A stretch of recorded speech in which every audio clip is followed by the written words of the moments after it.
the other one was the Gene Day interview that you faxed me, and thank you for. I'm very glad to have that in the Cerebus archive, and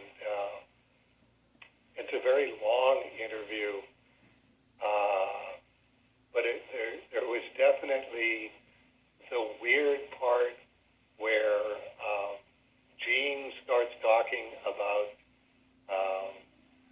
me getting an unlisted number because I was being stalked by a female fan. And it's like I'm going, I was what? Which is really weird. It's like I got to that part and I read it and I reread it and I reread it and I went, Gene Day does not make stuff up. That was one of those things about Gene Day. If he told you something that he heard, it was the thing that he heard. He was not an exaggeration guy, and he wasn't a gossip by any stretch of the imagination. So I'm going like, first of all, who is he talking about? Because if I had had a female stalker when I was married, like Denny and I had an open marriage, my question would have been, can I see a picture? Like, can you send me a recent picture? And if I like the way you look, this would be no problem. So that wasn't possible. And then I'm going, okay, this is the end of 1981 where he's talking about this. And the only person besides Denny that I had sex with during my marriage, even when we had an open marriage, was Sally. And that was from summer of 1978 to early spring 1979. And that was it. It's like Denny slept with at least 4 guys that I know of through our open marriage thing. But so this is why I'm going like, who does Gene even think that he's talking about, and where is he getting this from? It's like I'm going, okay, this is one of Denny's things where Denny is a pathological liar in the sense that I'm doing research with William Seabrook on Strange Tales of Alex Raymond right now, and his second wife said, Willie didn't lie. Willie told his own truth. That was, it was like one of those, thank you. I've been trying to figure out a way to explain this to people, and that's exactly what it is with pathological liars. They're not actually lying. They think that they're telling the truth, but they tell their own version of the story. So I'm sitting here going, okay, where is Gene getting this from? And I'm going, I can't picture him talking to Denny. He was a very, very old-fashioned, traditional kind of guy. He would be very, very uncomfortable talking to somebody else's wife if whoever it is wasn't there. It's like we did visit, Denny and I did visit Gene and Gail at one point for a week or a few days or whatever it was. And I'm sitting there going, in order to get to this part of the conversation, they would have to be talking pretty intensively. And that would not have happened with Gene. So what is the story here? And I go, I think this is Denny talking to Gail, and the subject subject of us having an unlisted number came up. And it's like, we got an unlisted number because I thought that's probably the best thing that you can do if you're a famous person. Just get an unlisted number, and you won't get people phoning around trying to find Dave Sim. But that's really all that it was. I think that Denny talking to Gail said, "Well, that's stupid. What do you need an unlisted number for?" Yeah, we get phone calls from fans, and it's like, well, Gene usually invites them over to hang out for a while, or they just drop by the house or whatever. And I think what Denny did was then made Sally into a crazed fan, because that supported her argument, and it also gave her a chance to talk to Gail about Sally. Of this woman really had designs on Dave, and it's like, I'm not sure how true that was, but it was certainly truer than I thought it was at the time. I do remember Denny saying to me at one point, like, do you understand that Sally is in love with you? Like, she's moved downtown to be closer to you.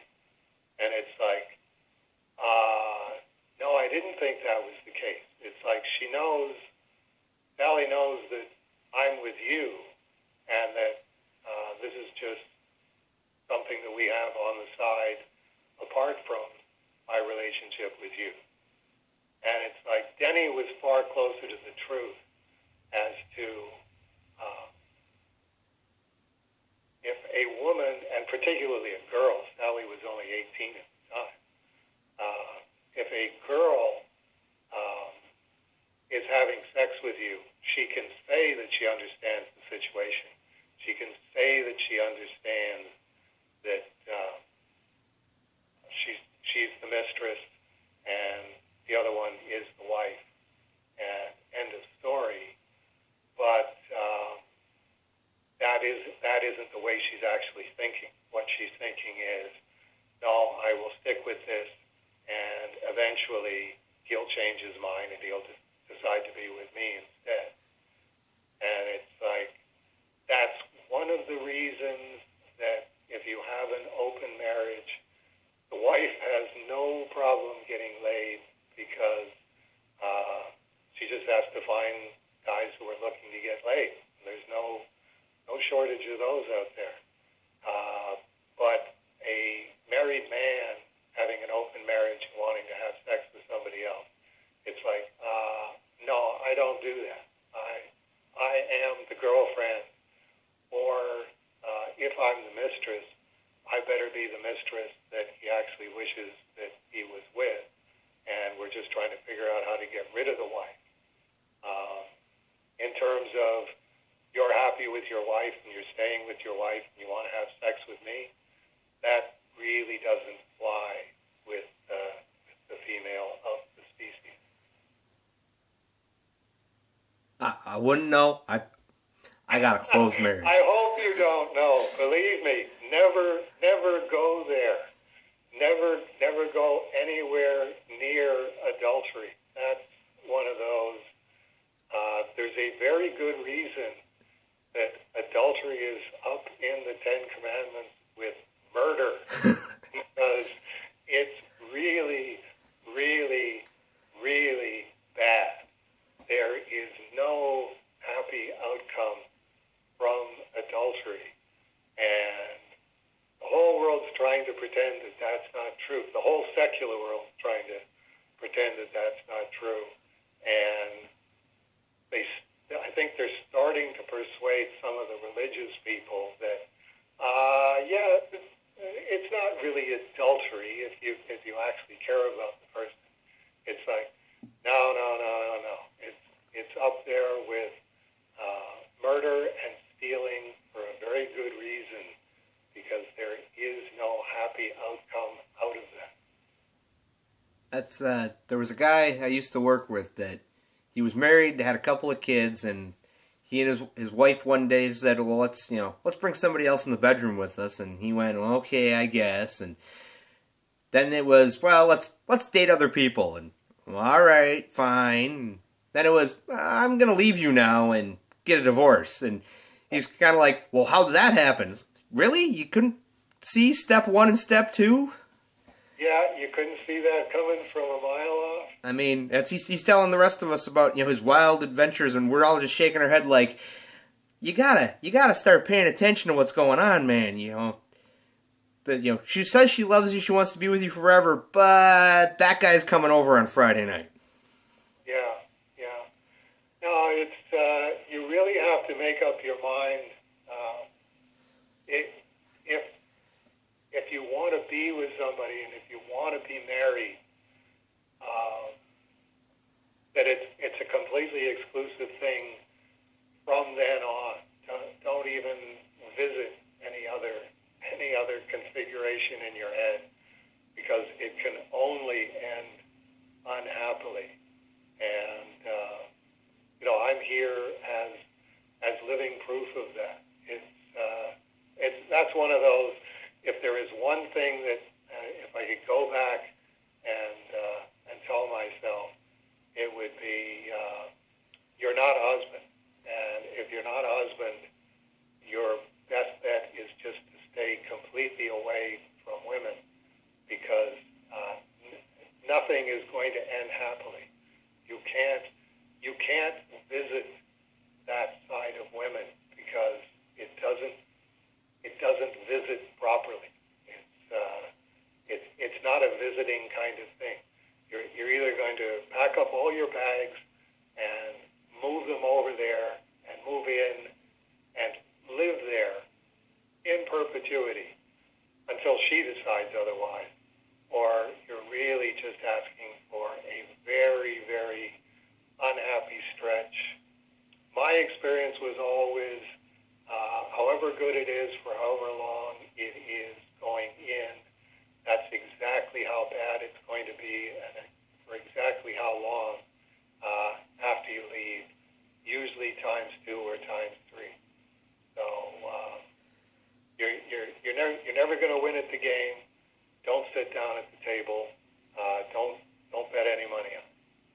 But I can't even remember where I heard it. If it was in a movie or a book or what, but there was a guy said in his opinion, there's 2 women in the world, my wife and everybody else.